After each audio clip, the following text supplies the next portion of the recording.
지난 한 주간도 주님의 은혜 가운데 평안하셨습니까?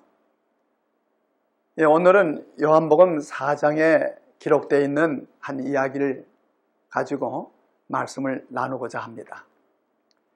이 요한복음 4장 1절로 42절에는 이 예수님과 사마리아 여인과의 만남이 기록되어 있습니다.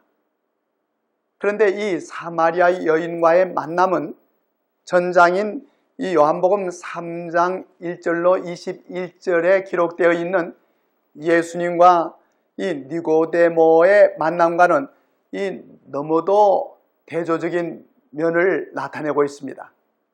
첫째, 니고데모는 남자로서 만난 때는 밤중이었습니다. 이 무명의 사마리아 여인은 여자로서 만난 때는 대낮이었습니다. 둘째로, 니고데모는 유대인으로서 이 만남의 장소가 예수께서 거처하셨던 예루살렘의 감람산이었고, 이 여인은 이방인으로서 이 만남의 장소가 사마리아의 수가성 우물가였습니다. 셋째로, 니고데모는 바리새인으로서 신분이 높은 유대인의 이 관원이었는가 하면, 이 여인은 부정한 과거가 있는 비천한 여인이었고, 또 이름도 없는 그런 보통 여인이었습니다. 넷째로, 니고데모가 예수님과 이 구원의 도리에 대해 관심을 가지고 예수님을 직접 찾아왔는가 하면, 이 여인은 예수님에 대해 전혀 아는 바가 없었으며 예수께서 도리어 이 여인을 찾아오셨던 것입니다. 그러므로 우리는 오늘의 말씀을 통해 이 하나님의 구원이란 빈부, 귀천에 관계없이 이르게 된다는 사실을 이해하게 되는 것입니다. 이 요한복음 4장 3절로 7절에 기록되기를, 예수께서 유대를 떠나사 다시 갈릴리로 가실새 사마리아로 통행하여야 하겠는지라. 사마리아에 있는 수가라 하는 동리에 이르시니, 야곱이 그 아들 요셉에게 준 땅이 가깝고 거기 또 야곱의 우물이 있더라. 예수께서 행로에 고나야 우물 곁에 그대로 앉으시니 때가 제6시쯤 되었더라. 사마리아 여자 하나가 물을 길러 왔음에 예수께서 물을 좀 달라 하시니, 이는 제자들이 먹을 것을 사러 동리에 들어갔다고 했습니다. 이 본문의 내용은 예수께서 이 당신의 공생애의 초기 이 유대 사역을 마치시고 유대를 떠나 이 공생의 대부분을 보내실 갈릴리로 가시던 도중에 있었던 이야기입니다. 유대에서 갈릴리로 가는 길 가운데 가장 짧은 이 지름길이 사마리아를 통과하는 것이었습니다. 그러나 사마리아에 대한 유대인의 편견과 나쁜 인식으로 인해 이 대부분의 유대인들은 요단강 동편에 있는 이 베레아를 통과하여 먼 길로 돌아가는 것이 일반적이었습니다. 그런데 예수께서는 제자들과 함께 갈릴리로 가시는 길에 사마리아를 통과하는 길을 택하셨습니다. 그리하여 예수께서 이 아름다운 세겜 골짜기에 이르신 것은 이 유대의 시간으로는 제6시라고 했는데, 이는 오늘날 시간으로 정오 때였습니다. 유대인들과 사마리아인들은 서로 앙숙이어서 가능한 이 피차 모든 거래는 피했지만은 필요한 경우에 사마리아인들에게 물건을 사는 것은 이 랍비들에 의해서 합법적인 것으로 인정되었습니다. 그리하여 제자들이 먹을 것을 사러 이 사마리아 성내로 들어갔을 때 예수께서는 성문 밖에 있는 이 우물가에 앉아 쉬셨던 것입니다. 예수의 생애와 관련된 장소들 가운데서 이 야곱의 우물보다 더 확실하게 밝혀진 곳은 없는 것입니다. 예수께서는 이른 아침부터 먼 길을 통해 여행을 하셨고, 이 정오에 태양이 뜨겁게 내려 쪼이는 시간에 이곳에 도착하셨습니다. 이 우물가에 앉아 계셨을 때에는 이미 허기와 이 갈증으로 피곤을 느끼시고 계셨습니다. 그의 갈증은 시원한 우물물이 바로 옆에 있음에도 불구하고 이 마실 수 없다는 생각으로 더 심하게 느끼시게 되셨습니다. 야곱의 우물은 현재도 이 깊이가 30m나 되는 깊은 우물입니다. 그러므로 두레박이 없이는 이 우물의 물을 마실 수가 없었던 것입니다. 그리하여 예수께서는 누군가가 물길로 오기를 기다리셨습니다. 일반적으로 이 더운 지방에서는 물 깃는 시간이 아침과 저녁으로서 이때는 많은 여인들이 성 밖으로 물길로 나오게 되는 것입니다. 그때 한 사마리아 여인이 물을 길러 나왔습니다. 그런데 평판이 좋지 않았던 이 여인에게는 다른 여인들이 물 길러 오는 것을 피해 더운 낮 시간에 물 길러 나왔던 것을 알 수가 있는 것입니다. 이 여인은 우물 곁에 앉아있는 예수님에 대해서는 이 아랑곳하지 않고 물을 길어 가려고 했습니다. 그러자 예수께서는 그 여인에게 마실 물을 요청했습니다. 당시 동방 사람들은 이러한 요청을 거절하지는 않았습니다. 목이 마른 행인에게 마실 물을 대접하는 것은 하나의 의무로 생각했습니다. 또한 이러한 행위를 선행으로 간주하여 이 사막의 아랍인들은 일부러 이 길가에 나가서 행인들에게 물을 공급하기도 했습니다. 먼저 예수께서는 이 여인의 마음문을 여는 열쇠를 찾으려고 했던 것입니다. 친절을 베푸는 일이 거절을 당할 수도 있겠지만은 신뢰는 신뢰를 불러일으키는 법인 것입니다. 하늘과 땅과 바다와 그리고 물들의 권어를 만드신 주님께서는 이 야곱의 우물가에서 비천한 한 영혼으로부터 마실 물을 요청하셨던 것입니다.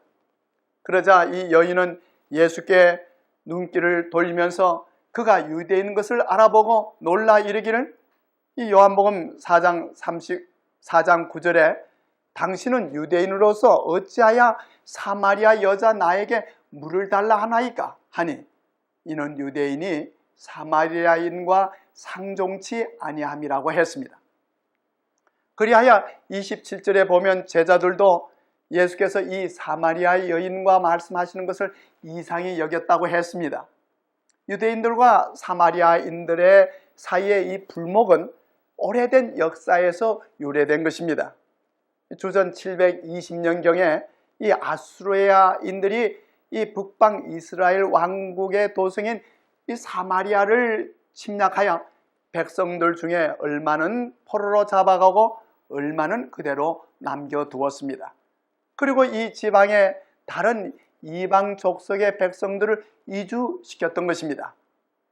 그리하여 이주해 들어온 이방 족속들과의 이 결혼이 자연적으로 이루어지게 됨으로써 이 사마리아인들은 이스라엘 백성의 그 순수한 혈통이 상실됐고, 이로써 더 이상 유대인이라고 불릴 수가 없게 되었습니다. 이로 인해 유대인들은 이 사마리아 사람들을 이방인으로 간주했고, 이 부정하게 생각했고, 그리고 천대함으로 서로 상종하지 않았던 것입니다. 유대의 랍비들은 백성들에게 가르치기를, 이 사마리아의 사람들이 주는 빵을 먹는 자는 돼지 고기를 먹는 자와 같다고 말했던 것입니다. 그러므로 예수께서 이 사마리아 여인에게 마실 물을 요청한다는 것은 참으로 이해할 수 없는 일이요, 용납될 수 없는 일이었던 것입니다. 그리고 그래서 이 10절에 보면 예수께서 대답하여 가라사대, 네가 만일 하나님의 선물과 또 내게 물 좀 달라 하는 이가 누구인 줄 알았다면 네가 그에게 구하였을 것이요 그가 생수를 내게 주었으리라고 말씀하셨습니다. 그런데 이 사마리아 여인은 예수께서 주시겠다는 이 생수를 이 야곱의 우물에서 기를 수 있는 물과 같이 생각하고, 이 11절에 보면 말하기를, 주여 물 기를 그릇도 없고 이 우물은 깊은데 어디서 이 생수를 얻겠사옵나이까? 우리 조상 야곱이 이 우물을 우리에게 주었고 또 여기서 자기와 자기 아들들과 짐승이 다 먹었으니 당신이 야곱보다 더 크니까라고 말했던 것입니다. 이 사마리아 여인은 자기 앞에 있는 예수님을 단지 먼 길을 여행함으로 이 발이 먼지로 더러워져 있고 이 피곤하고 목이 마른 한 행인으로 보았을 뿐이었습니다. 그리고 예수께서 주실 수 있다고 하는 이 생수를 단지 사람이나 짐승이 마실 수 있는 보통 물로 생각했습니다. 이 사마리아 여인은 그 지방에 있는 여러 우물보다도 이 야곱의 우물을 가장 좋은 우물로 생각했는데 이는 다른 어떤 우물들도 이 조상 야곱이 만들어 놓은 것과는 비할 것이 못 된다는 지극히 당연한 생각을 품고 있었던 것입니다.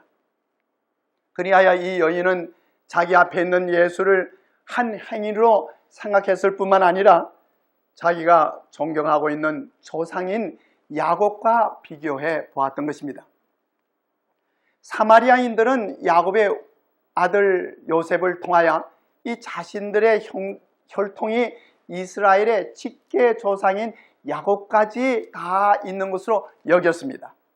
역사적으로 이스라엘 곧 이 야곱의 자손들 가운데 이 두 지파인 에브라임 지파와 이 므낫세 반 지파가 당시에 사마리아 지역에 거주했었으며 또 요셉의 유골도 이 사마리아 지역 내에 있는 세겜에 묻혀 있었기 때문이었습니다. 한편 유대인들과 마찬가지로 이 사마리아 사람들도 메시아를 기다리고 있었습니다. 그 메시아가 바로 이 자기 앞에 계셨지만은 이 사마리아 여인은 그분을 알아보지 못했던 것입니다. 마찬가지로 오늘날 얼마나 많은 사람들이 영생과 생명수 대신 예수 그리스도께서 가까이 계시는 것을 깨닫지 못하고 이 세상에서 이 헛된 다른 물들을 구하고 있는 것과 같은 것입니다. 이 땅의 우물에서 길어내어 마시는 물은 이 육체에 필요되는 수분을 섭취하는 것으로서 그것은 우리의 심령과 이 영혼의 갈증을 결코 해갈시켜 주지는 못하는 것입니다. 또한 이 물을 마시고 나면 다시 목마르게 되는 것이요 영원히 갈증을 해갈시켜 주지도 못하는 것입니다. 그리고 이 여인이 그토록 귀하게 여기고 가장 좋은 우물로 알고 있었던 이 야곱의 우물은 샘솟아나는 우물이 아니라 빗물이 땅으로 스며들어가서 자연적으로 고이는 저수 우물이었던 것입니다. 그리하여 예수께서는 다시 엄숙하게 말씀하시기를 13절과 14절에 이 물을 먹는 자마다 다시 목마르려니와 내가 주는 물을 먹는 자는 영원히 목마르지 아니하리니 나의 주는 물은 그 속에서 영생하도록 솟아나는 샘물이 되리라고 하셨습니다. 이처럼 이 세상의 우물에서 그 갈증을 풀려고 하는 자는 다시 목마를 것을 마실 뿐인 것입니다. 사람들은 이 세상의 것들에서 결코 만족을 얻지는 못하는 것입니다. 사람들은 영혼의 필요를 공급할 수 있는 그 무엇을 갈망하지만은 그것은 결코 이 세상에서는 얻을 수 없는 것입니다. 이러한 생수를 주실 수 있는 분은 오직 예수 그리스도 한 분이십니다. 세상의 필요 곧 만 백성이 사모하는 생수는 예수 그리스도이십니다. 그분만이 주실 수 있는 생수는 우리의 영혼을 순결케 하고 소생시키며 활력을 주는 것입니다. 일찍이 주님께서는 선지자 예레미야를 통해 당신께서 생수의 근원이 되심을 알리셨습니다. 예레미야 2장 13절에 내 백성이 두 가지 악을 행하였나니 곧 생수의 근원되는 나를 버린 것과 스스로 웅덩이를 판 것인데 그것은 물을 저축치 못할 터진 웅덩이라고 했습니다. 선지자 이사야도 미래의 구원을 바라고 이르기를 이 이사야 12장 2절과 3절에 보면 보라 하나님은 나의 구원이시라. 내가 의뢰하고 두려움이 없으리니 주 여호와는 나의 힘이시며 나의 노래시며 나의 구원이심이라. 그러므로 너희가 기쁨으로 구원의 우물들에서 물을 기르리로다라고 했던 것입니다. 그리고 예수께서는 단지 이 한 모금의 생수로서 마시는 자로 하여금 갈증을 해결시켜 주시고자 하시지는 않으셨습니다. 도리어 그리스도께서 주시는 이 생수를 마셔보는 자는 더욱 계속적으로 그것을 갈망하여 마시게 될 것을 말씀하신 것입니다. 이렇게 생수를 마시는 자들은 이외에 다른 세상의 물, 그 세상의 부귀영화로서는 이 영혼의 목마름을 해결하지 못한다는 것을 확실히 깨닫게 되며 그러한 것들을 소망하지 않을 것입니다. 영혼의 필요를 아시는 주님께서는 많이 우리의 영혼의 주림과 갈증을 해결시켜 주실 수 있는 것입니다. 이 세상의 물통들은 비게 되고 이 우물물들은 마르게 될지라도 오직 예수 그리스도께서만이 담이 없는 샘물이 되시는 것입니다. 우리가 그 생수의 근원으로부터 마실 때에는 늘 새로운 공급을 받게 되는 것입니다. 예수 그리스도 안에 거하는 자는 그 속에서 축복의 샘, 곧 영생이토록 솟아나는 샘물을 가지는 것입니다. 사람들은 이 생수의 근원에서 모든 필요를 충족시킬 수 있는 축복과 은혜의 물을 마실 수 있는 것입니다. 그러므로 예수께서는 요한복음 7장 37절과 38절에서 말씀하시기를 목마른 사람은 다 내게로 와서 마셔라. 나를 믿는 사람은 성경에 이른 것과 같이 그의 배에서 생수가 강처럼 흘러 나올 것이다 라고 하셨습니다. 그러면 예수께서 당신의 생수를 어떻게 우리에게 주시고 그 생수가 우리 속에서 어떻게 솟아나게 하시겠습니까? 예수께서 야곱의 우물가에서 이 사마리아의 여인에게 말씀하신 것은 두 상징적 의미를 가지고 있는 것입니다. 그것은 예수 그리스도가 반석이라는 것과 생수라는 것입니다. 주님께서 백성들에게 물을 주심에 대해서 이 느헤미야 9장 15절에 보면 저희의 목마름을 인하여 반석에서 물을 내셨다고 했습니다.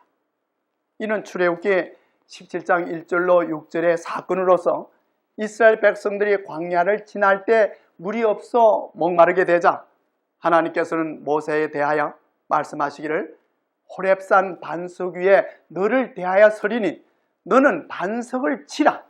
그것에서 물이 나리니 백성이 마시리라고 하셨고 모세는 그리함으로 반석에서 물이 나와 백성들로 마시게 했던 것입니다.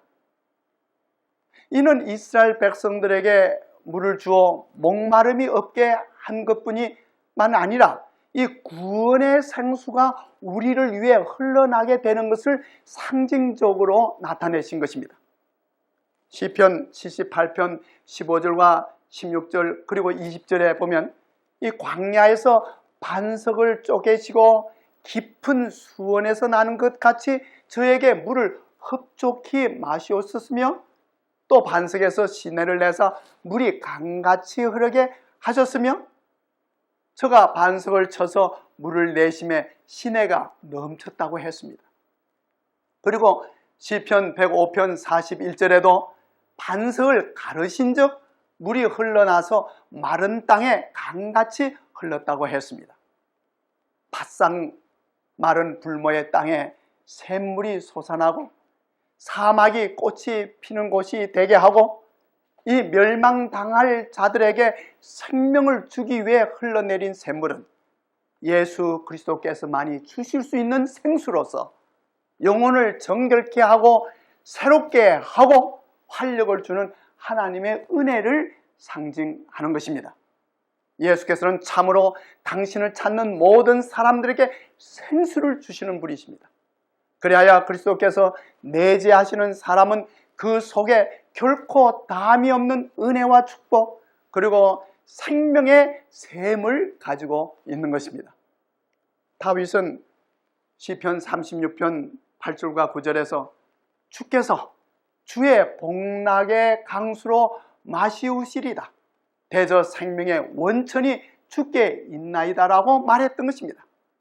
우리의 마음속에 받아들여진 예수 그리스도의 사랑과 구원의 기쁨은 샘처럼 솟아나 영생에 이르게 할 것입니다. 그리고 예수의 사랑이 샘솟게 되는 영혼은 자신이 그 구원을 경험할 뿐만 아니라 다른 사람에게로 그 생수를 흘러가게 하여 갈급한 영혼들에게 목마름을 해갈시켜주며 생명의 활력을 주게 하는 것입니다. 광야에서 이스라엘 백성들의 갈증을 풀어준 생수는 호렙에서 반석을 쳤을 때 처음으로 흘러나왔습니다. 그러나 이 물이 이스라엘 백성들이 광야를 여행하는 동안 계속적으로 호렙으로부터 많이 흘러내린 것은 아니었습니다. 사도 바울은 고린도전서 10장 4절에 기록하기를 그들은 모두 똑같은 신령한 물을 마셨습니다. 그들의 동반자인 신령한 바위로부터 물을 마신 것입니다. 그 바위는 곧 그리스도였습니다 라고 했습니다. 동반자인 신령한 바위라는 말씀을 보면 백성들이 여행 중에 물이 필요할 때마다 언제든지 그들의 진영 부근에 있는 바위 틈들에서 물이 흘러나온 것을 알 수가 있는 것입니다.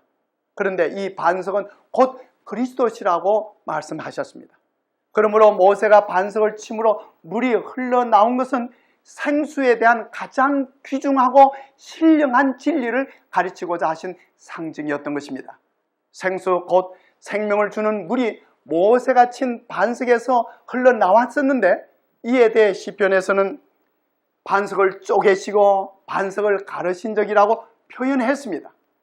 이사야 53장 4절과 5절의 말씀대로 예수께서는 우리의 허물과 죄를 인하여 하나님께 맞으셨다고 했고 또한 손과 발이 찔리시고 허리가 찢어지시고 갈라지심으로 인류를 위한 구원의 생수를 흘러내리셨습니다. 요한복음 19장 34절에 보면 그중 한 군병이 창으로 옆구리를 찌르니 곧 피와 물이 나오더라고 했습니다. 이는 실제로 예수께서 우리를 위해 구원의 생수를 내리신 표적을 나타내 보이신 것입니다. 예수께서 사마리아 여인에게 말씀하신 내가 만일 하나님의 선물과 또 내게 물 좀 달라는 이가 누구인 줄 알았다면 네가 그에게 구하였을 것이요 그가 생수를 내게 주었으리라고 하신 말씀대로 오늘 우리는 예수 그리스도가 누구이며 그가 누구에게 무엇을 주실 것인가를 깨닫는 것은 구원과 영생을 위해 참으로 중요한 것입니다. 우리 모두 십자가에서 우리를 위해 생명의 피를 흘리심으로 구원의 생수를 주신 예수 그리스도를 구주로 믿으시기를 바랍니다. 그리고 구원의 생수를 마심으로 영혼의 만족과 구원의 기쁨을 체험하여 축복된 생애를 사시게 되시기를 주님의 이름으로 축원합니다.